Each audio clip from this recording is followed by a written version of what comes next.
Okay, good afternoon again.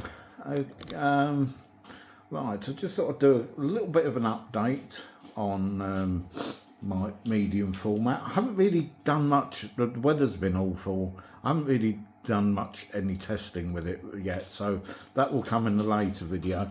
But what I did want to talk about was this, because there's very little information about it anywhere. And where there is, it's about Canon mounts, not Nikon. So I thought I'd give some people some information. It's called a Fringer. Some people pronounce it Fringer, but like passenger and messenger and everything else, everything that ends in GER is Ger to me. So I'm going to call it a Fringer smart adapter. And this will allow you to put your Nikon F mount, not Z mount, your Nikon F mount lenses onto your medium format cameras, your GFX, and I guess it will work the same with all the others.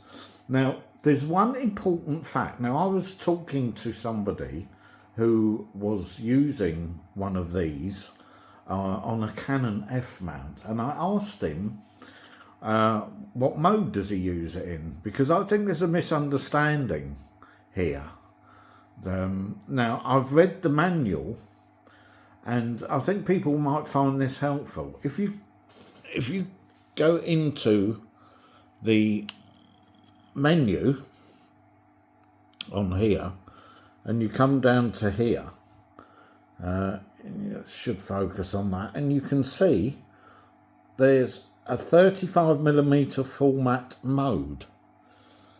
So basically, this is the mode that you are generally supposed to put it in if you're going to adapt your full frame lenses on it. Now, mine's set to off, and that's what you want it to be, off. Because if you set that to on,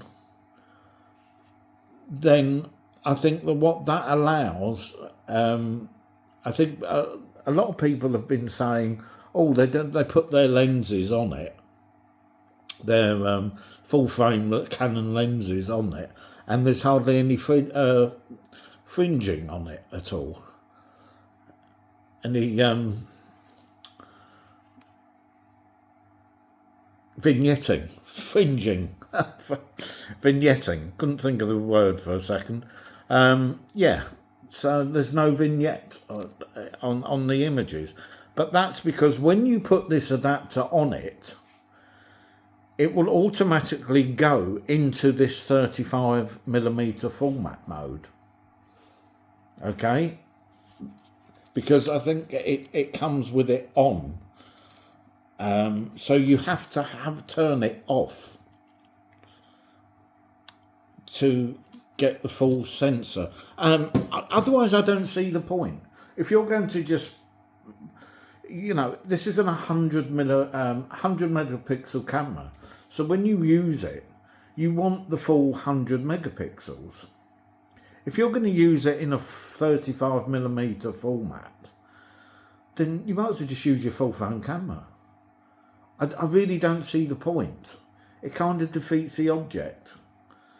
But you have to have that off to be able to use the full 100 megapixels on your GFX100S or 100, whatever it is. So I think there's a bit of a misunderstanding there on that. So that should clear up. I've read the manual of this, and yeah, that's basically what it says, that if when you put this on the camera, it will automatically go into the 35mm format, which kind of defeats the object. And it says that in this guide here, which I've read. Now, it comes with a little cable here, because you can actually update the firmware on it, which would be advisable. And obviously this is what it looks like. So it's quite thin. It's not, yeah, it's pretty good. It's all metal. It feels really nicely built. And this will enable me to put my Nikon f-mount lenses, and what I'm,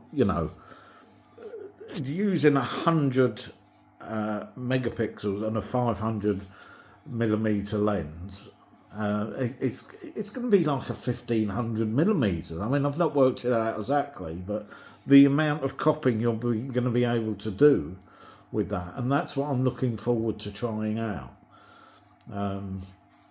Yeah, so that's going to be good. But this is the adapter.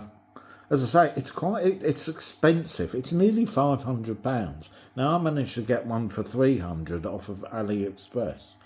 But yeah, I mean, depending, it will vary in price.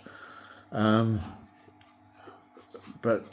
yeah, it's quite expensive. But I think it's worth it for being able to use the f-mount glass, because and I should go into this in the next video, that a range of lenses are a bit small on medium format, but it's not just that, it's a lot of them kind of overlap, and there really wouldn't be a lot of point of getting this lens if you've got this one, and there's a lot of that, but I might do that in another video.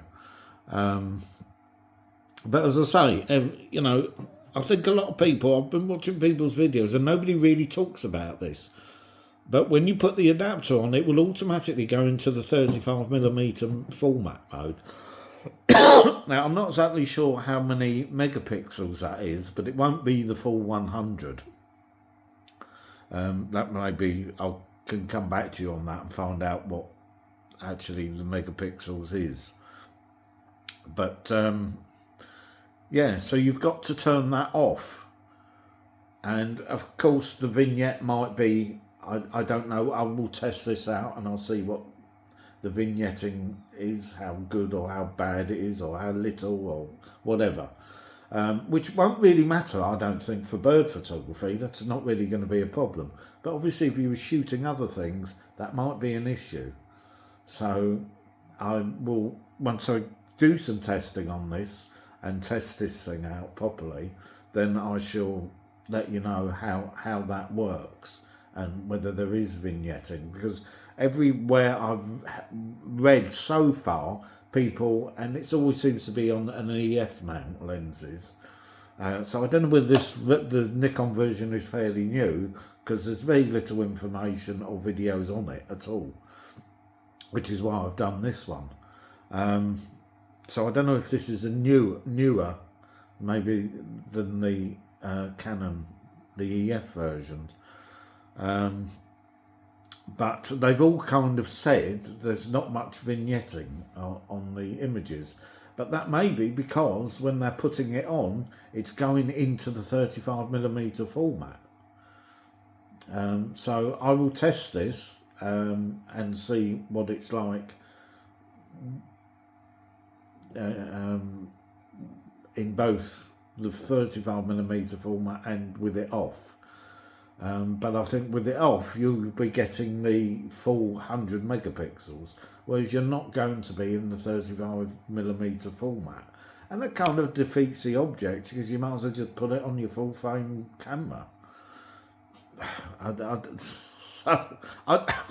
just, why get a medium format camera if you're only going to use half the megapixels it can, because you've got to put it, your lenses on a different format. It defeats the object, surely. Anyway, I just thought I'd do this quick video, and that might, hopefully that will be a little bit informative too, because there was quite a bit complicated. It took me a while to find this out, because I was getting a little bit confused as to why it's got a 35mm format on this camera, and when would you use it and what for. And obviously that's for your adapter when you're putting your full frame lenses on it, and when the adapter goes on it, it does that automatically, so you need to turn it off in order to get the full resolution out of your images. Anyway, next one shouldn't be too long. I should be doing some testing soon.